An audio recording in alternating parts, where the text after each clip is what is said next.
Hey, I'm Jim Barry, and welcome once again to Miami Life, the show that takes a closer look at life right here in Miami-Dade and Broward counties. You know, we're blessed to live in a place with great weather, great nightlife, amazing food, but anybody who's spent quality time here knows that it's really the people who make our community one of a kind, from artists and entertainers to entrepreneurs and even street-side preachers. These are the folks who give our community character. So today's show is all about them. And we're going to start with someone tasked with guiding and protecting South Florida's next generation, Broward School Superintendent Howard Hepburn. As the head of Florida's second largest school district, Howard Hepburn has a lot on his plate.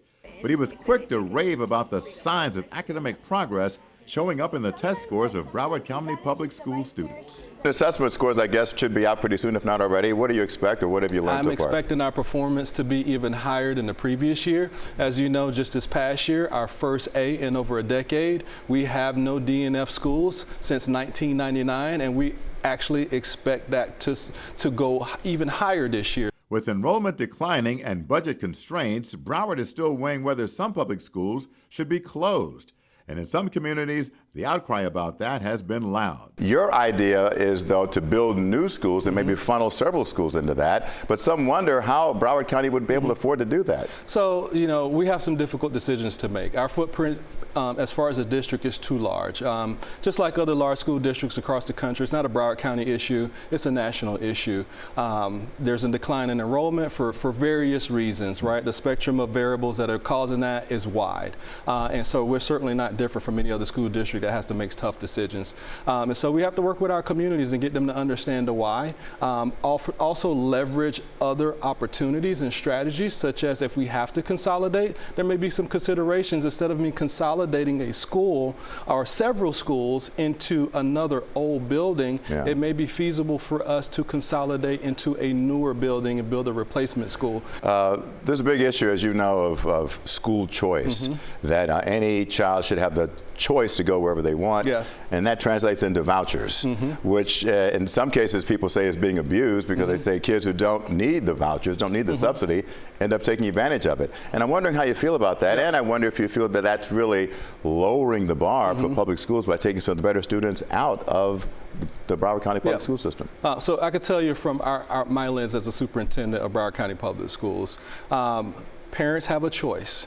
We need to ensure that parents understand what we are offering, and what we are offering is better than our competitors. And so we want to make sure they make the best choice, which is choosing us. We provide way more opportunities when it comes to academics, specific programs that they can leverage at post-secondary institutions and in the industry, the amount of scholarship dollars that our students receive, the quality exposure and experiences that our students receive in and outside of the classroom, the internship opportunities. I can go on and on and on. Okay, next we're going to turn our attention to a young man who discovered a new path through religion. I met him one day while he was in Margate, spreading the faith to anybody who would listen. Helping people is a regular part of William Torres' day. I'm a biomedical technician. We help the direct patient care, the nurses in charge. We help all those who are direct patient care technicians get through treatment with supplies, with devices that are needed to calibrate and verify the machines are within perimeters. It is a fulfilling job to see people that are in need of a treatment that would get them through life, that would give them hope to be able to live a sustainable life, to see them come in and be able to walk out to live another day of life. But once he's clocked out of his 9-to-5 job, Torres heads to his other calling, preaching on the streets of Broward County. Father, I pray today as I stand here with my brother, that you would pour out your glory, that you would make your kingdom known right here on this corner as it is in heaven. Lord, I pray today that you would baptize us in your spirit and speak through us in such a way that all those who would hear our voice today would come to the saving knowledge of your Son, Jesus. I'm out here proclaiming the gospel, sharing the good news.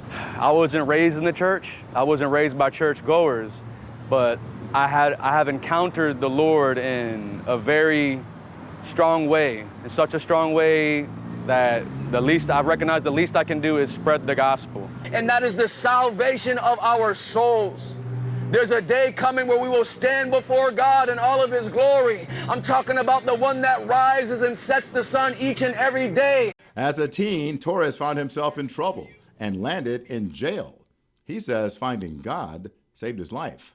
15 years ago, I was 17, and unfortunately, I was a teen of bad habits that led me down a very young criminal career path. I ended up facing some charges that led me to serving some time.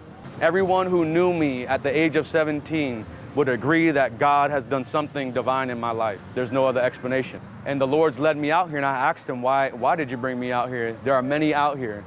And there was a man that once told me, said, people want a building that they would call a church, but God has put you out here and made the streets your church.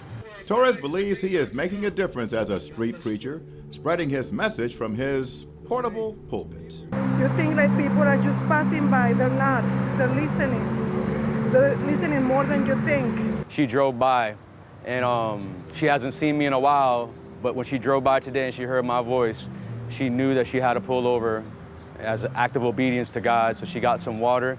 She told me that, you know, I'm bold, all glory to God, to be out here, to don't stop. People are listening. Even when I think people aren't listening, people are listening, and she's one of them. Where there is mercy, where there is grace, where there is preparation for the day that you will stand before him. William, nice to meet you, brother. We're just out here spreading the gospel. Hallelujah. How old are you? It just so happens that he's using me in this way. There's many giftings, there's many titles and positions in the church. God's decided to use me in this way. Well, up next on Miami Live, teaching the fine art of fake fighting.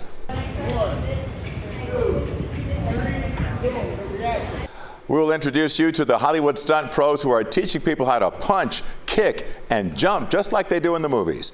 And you will also meet a tire salesman whose pandemic hobby has turned into a real passion. Miami Life is back in just a moment. All right, next year, Hollywood stunt performers will finally get their due at the Oscars with a new stunt design category. If you've ever wondered how people train to do all those cinematic acrobatics, well, guess what? You can do it all right here in Miami. We visited a unique gym in Kendall run by stunt daredevils who can teach you to be an action hero. 3, 2, 1, action. Jab, cross, hit, boom. Even in a city with a gym on practically every corner, the Miami Action Design Gym stands out. Those who come here get flipped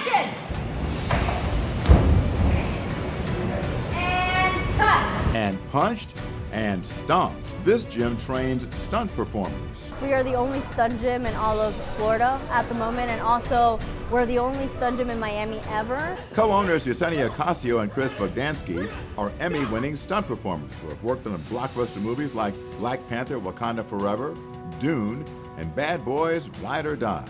Ocasio grew up here. I absolutely love teaching people that don't think they're capable of any of this.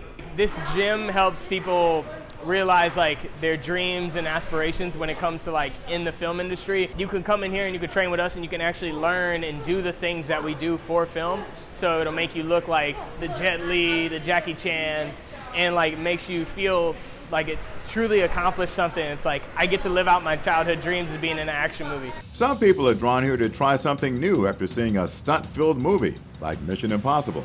But Jalen Dominguez, who grew up loving martial arts movies, is here to learn the trade. I'm coming here to Miami Action Design to get my basics, understand as much as I can before they start pushing me out for work. Actor and filmmaker Jazz Patterson says this gym helped him overcome one of his biggest fears. I'd say wire. I'm very scared of heights.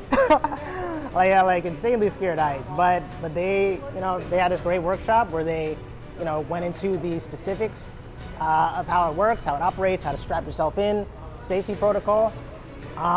Like once I saw it done like 3, 4, 5 times, I'm like, okay, I can try it. And when I did it, it was like the most fun thing ever. And Kimberly Benson, a pro cliff diver, is another who likes how the gym has taken her out of her comfort zone. Oh my God, it's so much fun. It's so much fun to take my base level of athleticism and try something completely different and throw myself like off balance where I feel like I'm a beginner again. Every once in a while, the stunt pros here hit the mat to demonstrate how it's done. Action!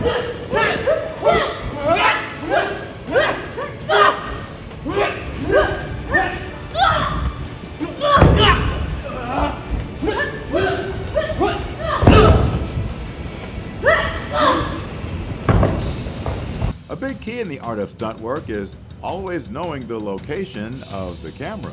We call it like 3 fighters. 3 fighters is the 2 people performing and our 3rd fighter, which is the camera lens. We're learning how to sit there and we know where camera lens is at all times, so when we perform, we have it to where all of our hits connect and everything looks very pretty. Stunt work has been a part of movies from the very beginning, but it took a century for Hollywood to decide to offer stunt performers an Oscar in their own category, starting next year.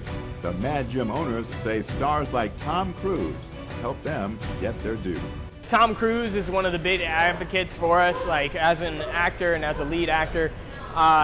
He advocates for the stunt world and he understands like what we go through. So I think that's very important, and we just opened the gym 6 months ago, and ever since it's just been going great, and now we actually get the respect that, you know, we've been waiting for. Well, he is an accountant by day, a multi-talented musician by night. Broward accountant Warren Hill is a man of many talents, and for him, the combination of spreadsheets and sheet music helps him stay in the groove. By day, Warren Hill's life is about numbers. Let's go in here. Hill has been an accountant for nearly 30 years, building a career doing audits and tax returns. After cutting his teeth with a big firm, he went out on his own and now has offices in Hollywood and Coral Springs. His professional motto, pretty simple. So I always say that the CPA's job is to tell the story from the numbers and the number from the stories. But numbers only tell a part of Hill's story. When he's done crunching numbers, he hits the stage all across South Florida as an entertainer. Hill performs 3 to 4 times a week, playing everything from rock to Motown. You know, I may do something like, you know, Shabuzi, which is sort of newfangled country, to Sweet Caroline. They're singing along to Mustang Sally. Music has been in Hill's blood since he was a kid. In fact, he was the lead singer in a boy band that was seen as Miami's answer to the Jackson 5. Hill says his 2 vastly different lives helps him strike a balance between the cut and dry world of accounting and the creative world of music. So music helps merge those 2 brains, hemispheres, let's say, for anybody. You know, the Suzuki way, and it sort of helps us get emotional balance, let's say. That's all, you know, but to really put it plainly is it just kind of helps balance you out. There were times where I'm studying and really involved in the nerdy side, the left brain side, and then, you know, I'll do some music and completely forget about it, or vice versa. Music helps connect, you know, me, helps smooth the edges, so to speak, and it helps connect to other people. And it helps me when I've taught accounting to be able to connect all these complicated concepts and stuff. Hill has opened for some big names and every now and then performed with some lesser-known acts. When it comes to singing accountants in South Florida, Warren Hill knows he might be one of one.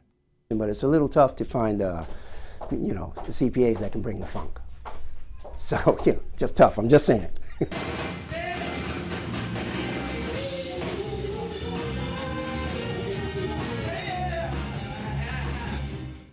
Still to come on Miami Life, before they set sail, the performers who put on a show on cruise ships have to put in the work. We're going to give you a behind-the-scenes look at how they get ready for their high seas showcase. Welcome back to Miami Life. Have you ever wondered how the performers on a cruise ship get ready for those nightly shows for weeks at a time at sea? Many of the performers for Carnival Cruise Lines rehearse right here in South Florida, and they do it under the expert guidance of a very accomplished musician. It's early evening, and the young talent is pouring into the massive rehearsal studios at Carnival Cruise Lines. All of them have shown star potential in their winning auditions. The dancers, the high wire artists, and the musicians. My friends, the time has come to raise the roof and have some fun. They come from all over the world. When they arrive, they don't know each other from the man in the moon. But after weeks of grueling rehearsal, they're expected to be tight-knit and cruise ship ready. I love how we're all just thrown together and they're like, be friends, be family, but here are some amazing shows to do. Horns, when you get to Make sure you're driving all the way through it. At the center of it all is rehearsal director Doug Emery. His job, polish up the music acts the way they used to back in the day at Motown.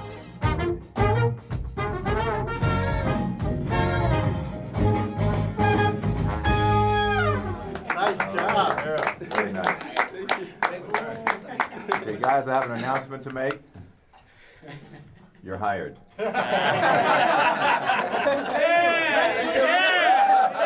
That's what I think. Emery, however, wants to make sure this young band connects with its cruise ship audience. Also, make sure that, hey, if I want you to say hey or if I want you to clap, you're directing me, right? The audience doesn't know what you want them to do.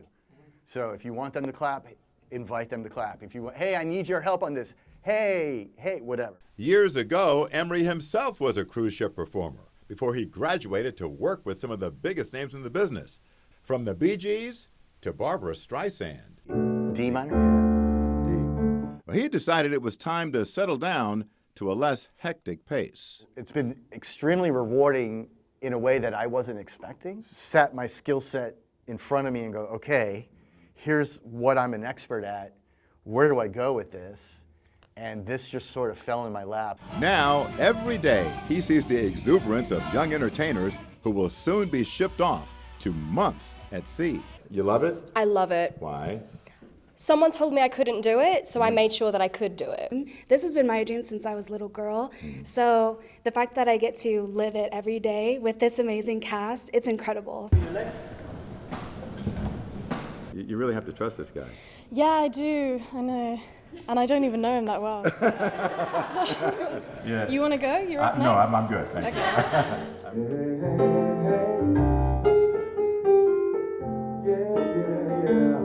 Now, full disclosure, Emery has joined me on stage for a few shows over the years. Sad as a gypsy, serenading the moon. He is a music production whiz who, thanks to Carnival, now seems quite content sharing his musical genius with the next generation.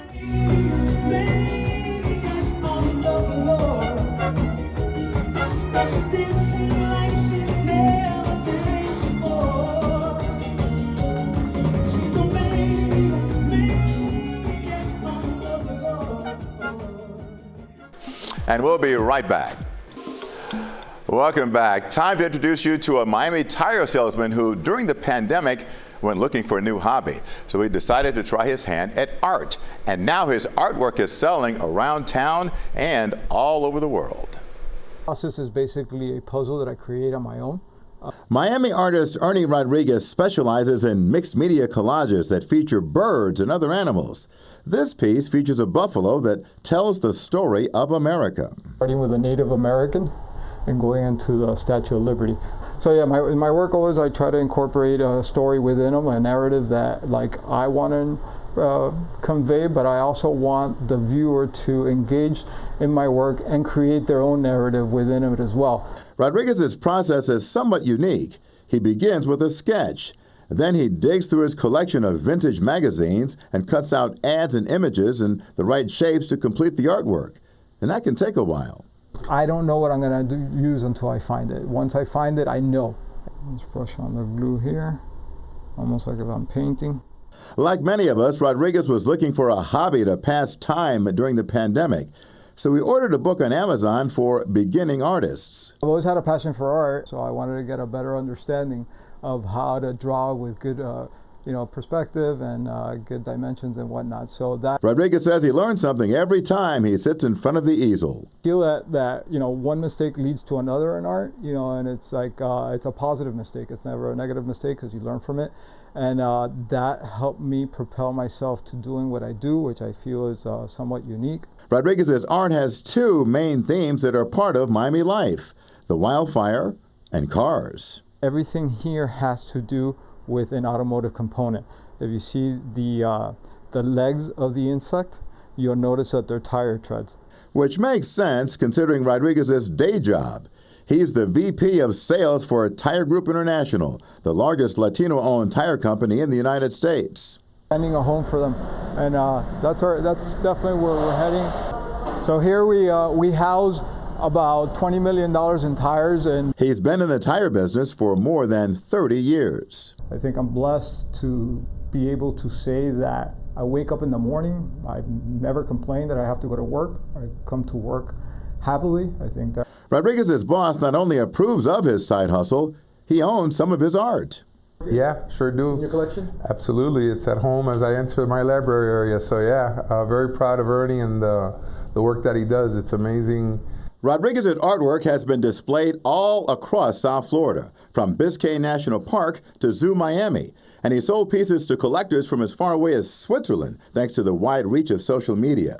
He is happy for that, but more so for the peace and joy he finds when he is lost in the process at his home studio. Well, one thing is for sure, it's always a happy place for me.